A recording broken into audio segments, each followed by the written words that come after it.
서로 축복하겠습니다. 하늘 문을 향해 기도합시다. 사람은 이용의 대상이 아닙니다. 사랑의 대상입니다. 할렐루야. 오늘은 제 12차 특세 10번째 시간입니다. 어느덧 4분의 1이나 달려왔습니다. 수고하셨고요.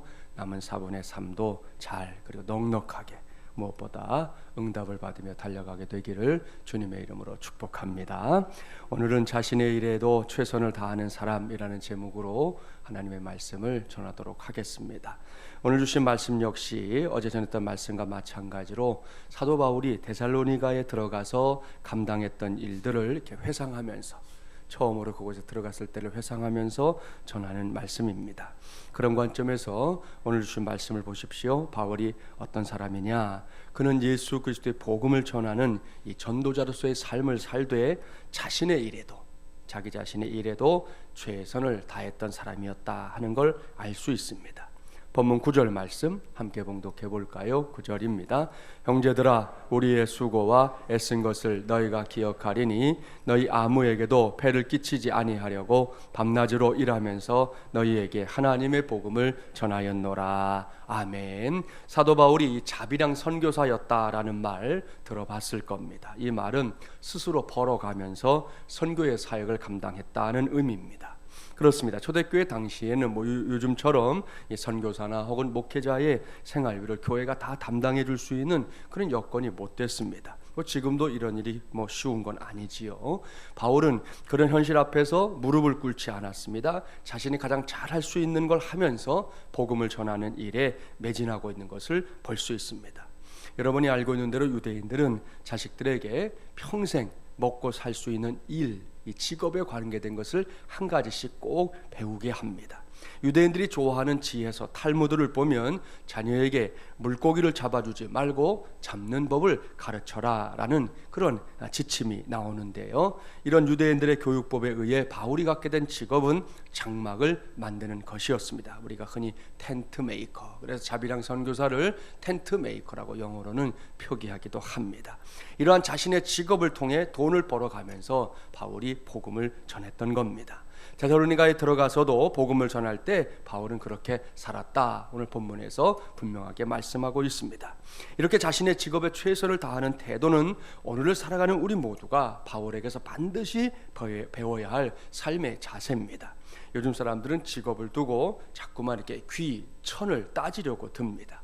소위 말하는 3D 업종이라는 게 있지 않습니까? 사람들이 가능하면 힘들고 위험하고 더러운 일은 하지 않으려고 한다는 거지요.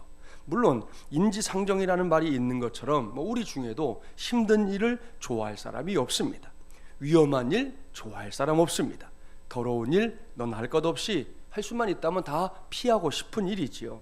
이것이 사람들이 사는 세상에서 자연스러운 현상일 수는 있지만 그럼에도 불구하고 자신의 몫으로 주어진 어떤 일들을 하찮게 여기거나 혹은 죽지 못해서 하는 것처럼 행동하는 것은 결코 그리스도인다운 삶의 자세가 아니라는 것입니다. 그렇게 해서는 정말이지 아무것도 이룰 수 있는 것이 없기 때문이지요. 그런데 오늘날의 현실이 어떠냐? 이 통계청에 따르면 근로소득세를 내는 직업이 우리나라에 무려 10,000가지나 된다는 거예요. 어마어마한 일이죠. 여러분이 이렇게 생각나는 직업 꼽아보세요. 한 10가지쯤 가면 별로 생각나는 게 없을걸요? 근데 10,000가지나 된다는 거예요. 그렇게 많은 직업 가운데는 우리가 듣도 보도 못하던 직업들도 많습니다. 예를 들어 이 병아리 감별사라는 거 들어보셨는지 모르겠어요.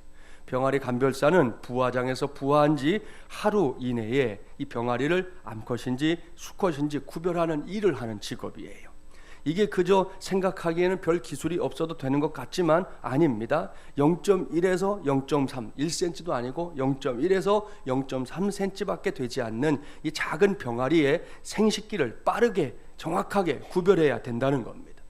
여러분이 알고 있는 대로 달걀을 얻기 위해 사육하는 양계장에서는 수컷이 필요 없고 암컷만 필요하기 때문에 처음에 만들게 된 직업이라고 하고요. 닭고기를 얻기 위해서 이제 사육하는 양계장에서는 암컷과 수컷을 따로 격리시켜서 사육해야만 더 효율적이기 때문에 거기에서도 꼭 필요한 직업이라는 겁니다. 이러한 병아리 감별사가 되기 위해 필요한 요건들, 첫째는 좋은 시력입니다. 안경 끼고 최소한 0.8 이상이 되어야 하고요.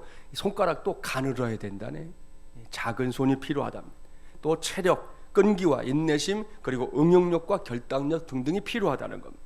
얼핏 보면 쉬운 직업이라고 생각할 수도 있지만 몇 시간 동안 서서 불빛을 보면서 셀 수 없이 많은 병아리들을 판단해야 하기 때문에 굉장히 힘들다는 거예요. 이런 것은 한마디로 이제 이색 직업에 속할 겁니다. 한 번은 미국의 한 카드 회사가 구인 광고를 냈어요. 면접은 이 컴퓨터를 통해 온라인으로 진행이 됐는데요. 자격 조건과 업무 특성을 듣는 내내 이 구직자들의 표정이 점점 굳어졌습니다. 우선 협상력과 인간관계 좋은 사람, 1인이 다역을 할 수 있는 사람, 항상 서 있거나 허리를 숙여야 하고 스스로 끊임없이 노력할 수 있는 사람이 자격 조건이라는 거예요. 그리고 직업 특성을 들어보면 더 까다로워요. 상황에 따라 고객을 지키거나 함께 밤을 지새울 수도 있었다는 거죠. 그런 직업 하라면 여러분 하시겠어요? 드물게는 또 목숨도 내놓아야 된다. 그렇게까지 얘기하는 거예요. 성탄절엔 더 바쁘다는 거예요. 게다가 일주일이 168시간이거든요. 그중에서 135시간 정도 일해야 하고 무려 주 7일 근무에 휴일도 없다는 거예요. 무엇보다 힘들게 이렇게 일했는데도 더 중요한 것은 월급을 받을 수 없다. 면접을 본 사람들이 막 하나같이 당황했어요. 이건 말도 안 됩니다. 매우 비인간적이네요. 누가 이런 일을 하겠습니까? 면접자들이 이렇게 항의했지만 회사 측에서는 이런 일을 실제로 하는 사람이 지금도 수십억 명에 달한다. 그렇게 말했습니다. 이 직업이 뭐냐? 여러분의 생각에는 정말로 이런 직업이 세상에 존재할 것 같습니까? 존재합니다. 그것도 회사 측의 말대로 이미 수십억 명이 월급도 없이 이 직업에 종사하고 있다는 거죠. 엄마예요, 엄마. 그렇습니다. 이 직업은 누가 알아주지 않아도 묵묵히 자리를 지키는 사람, 힘들다 말을 해봐야 아무도 몰라주는 그런 직업이기도 하죠. 이 면접은 그동안 당연하게 여겼던 엄마의 자리를 새롭게 바라보자는 의도로 계획된 가짜 면접이었다고 합니다. 면접 내내 어두운 표정을 짓고 있던 사람들은 마지막에 대답을 듣자 모두가 고개를 끄덕이면서 눈시울을 붉혔다고 합니다. 공감이 가시죠? 아무튼 이렇게 다양한 직업군이 존재하는 것이 오늘날의 현실입니다. 그런데 우리가 제대로 인지하고 있는 직업은 그중에서 20가지도 채 안 된다는 겁니다. 전업주부라는 이것은 직업에 아예 분류로 되지도 않잖아요.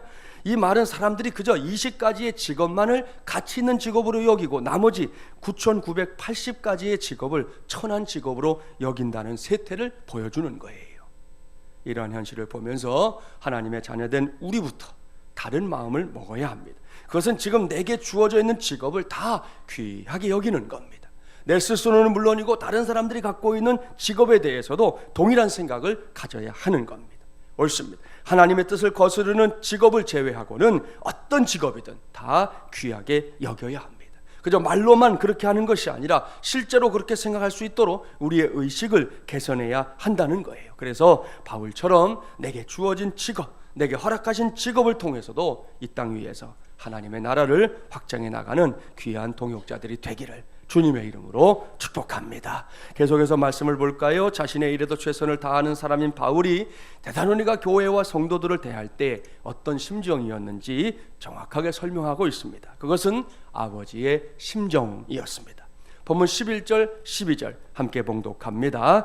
너희도 아는 바와 같이 우리가 너희 각 사람에게 아버지가 자기 자녀에게 하듯 권면하고 위로하고 경계하노니 이는 너희를 부르사 자기 나라와 영광에 이르게 하시는 하나님께 합당히 행하게 하려 함이라. 아멘. 우리나라에서 아마도 대부분의 나라에서 앞서 직업군을 소개할 때 예로 들었던 엄마, 그러니까 어머니의 그림자에 가려진 또 하나의 존재가 가정마다 있지요. 그 존재는 바로 아버지입니다.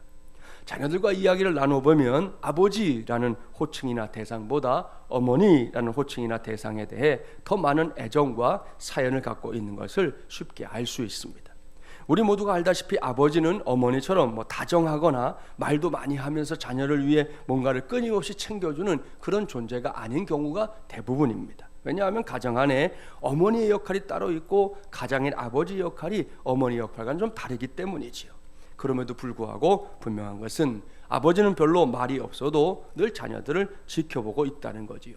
자녀들이 어디 아픈 데는 없는 건지, 또 살면서 감당하기가 힘든 어려운 문제에 직면해 있거나 혹은 고통스러운 삶을 살아가고 있는 것은 아닌지 하는 근심과 염려로 한숨을 쉬는 존재가 아버지입니다.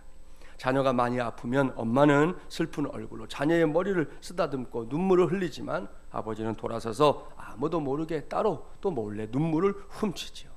야, 뭐 그런 병 하나 이기지 못하고 젊은 녀석이 그렇게 낑낑거리냐? 빨리 후를 털고 자리에서 후딱 일어나라 소리는 지르지만 사실은 속으로 더 아파하고 괴로워하면서 어서 병이 낫게 되기를 간절한 마음으로 하나님께 기도하는 사람이 아버지라는 거지요.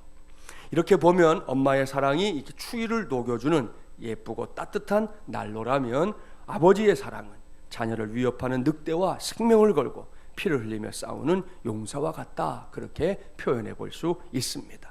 오늘 본문에서 볼 수 있는 바울의 마음이 바로 그와 같다는 거예요.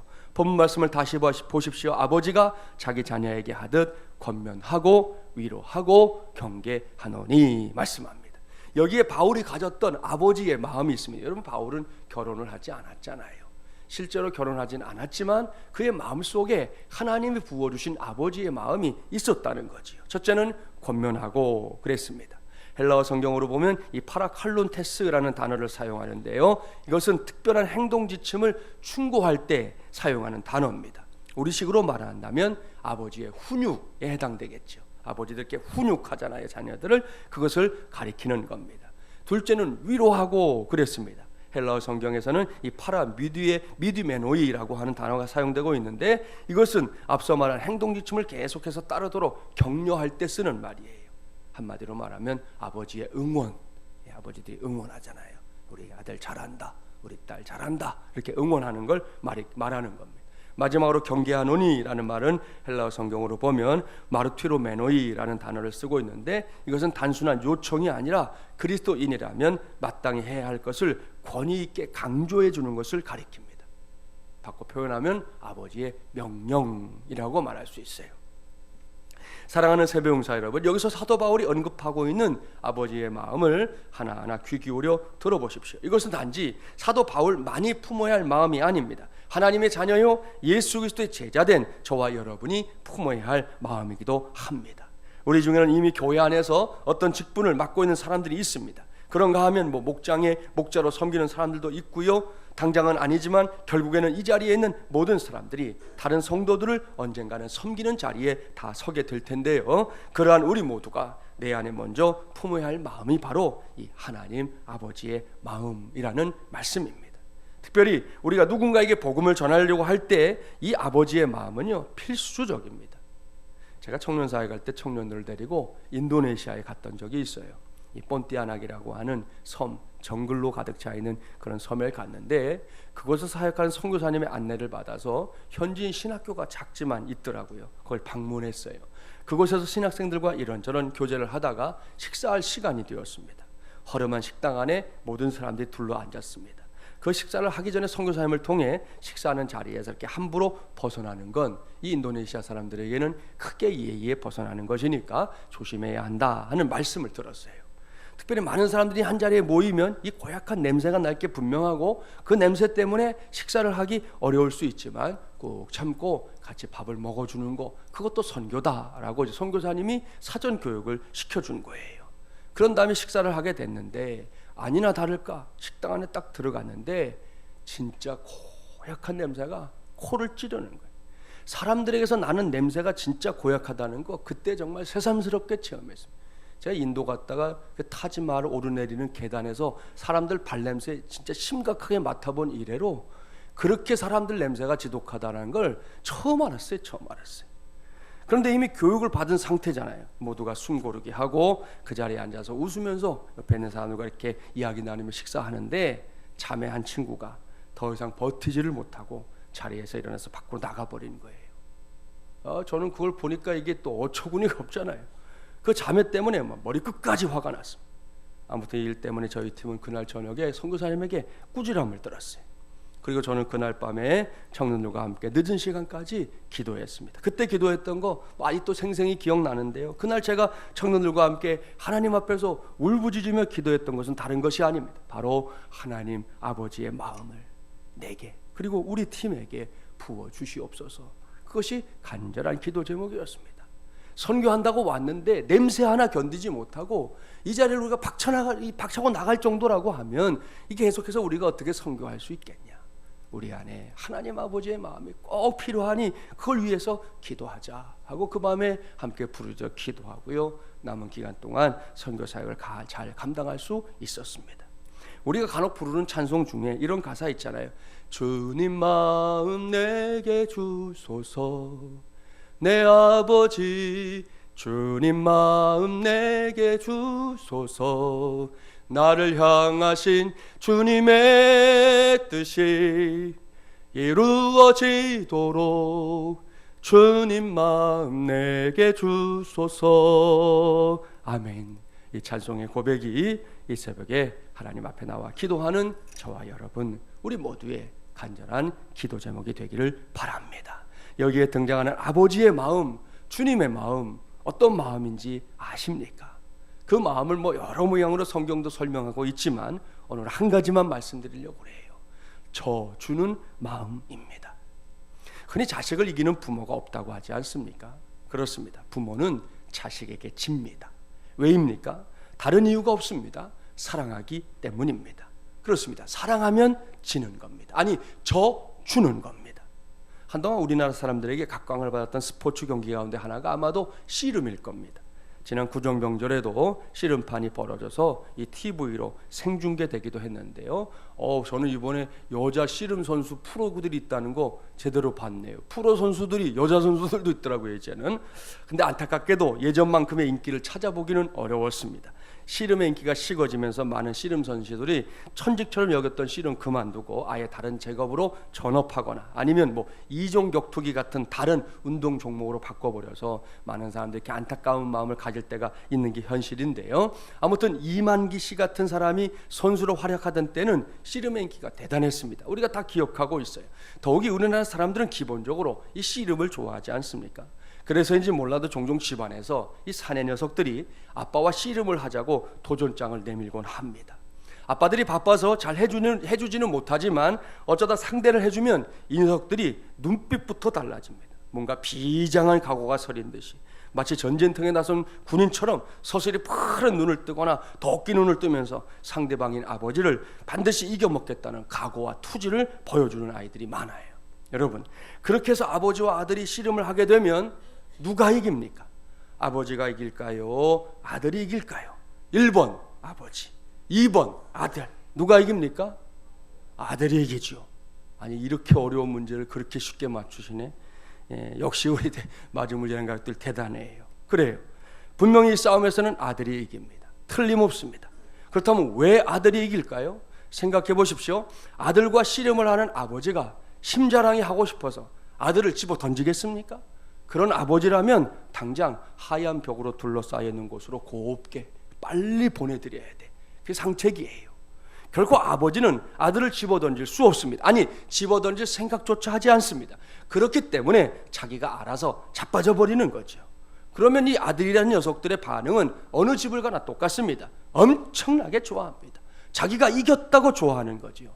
그런 녀석들 중에 또 씨름이 뭔지 조금 아는 녀석들은 거기다가 꼭 한마디씩 보태요. 내가 밭다리를 걸었다. 그랬더니 우리 아빠가 넘어갔다. 내가 잡채기를 했더니 우리 아빠가 넘어갔다. 내가 배지기를 했더니 아빠가 속수무책으로 당했다는 거죠. 언젠가 기회가 되면 이렇게 말하는 녀석들의 눈빛 꼭 한번 살펴보십시오. 이 녀석들이 장난으로 이렇게 말하는 게 아니에요. 그 녀석들의 눈을 보면 진짜 자기가 밭다리를 걸어서 잡채기를 해서 배지기를 해서 이겼다는 아주 확고부동하고도 확신에 넘치는 눈빛인 것을 확인할 수 있습니다. 왜 그런지 아십니까? 아빠보다 상대적으로 자기가 덩치가 작은데 아빠를 넘어뜨린 것은 힘이 좋아서가 아니라 내가 기술이 좋아서 넘어뜨렸다라고 착각하고 있기 때문인 것이죠. 그런데 이렇게 어린 아들 녀석들이라면 몰라도 이 자리에 앉아있는 성도들 정도 되면 다 알게 됩니다.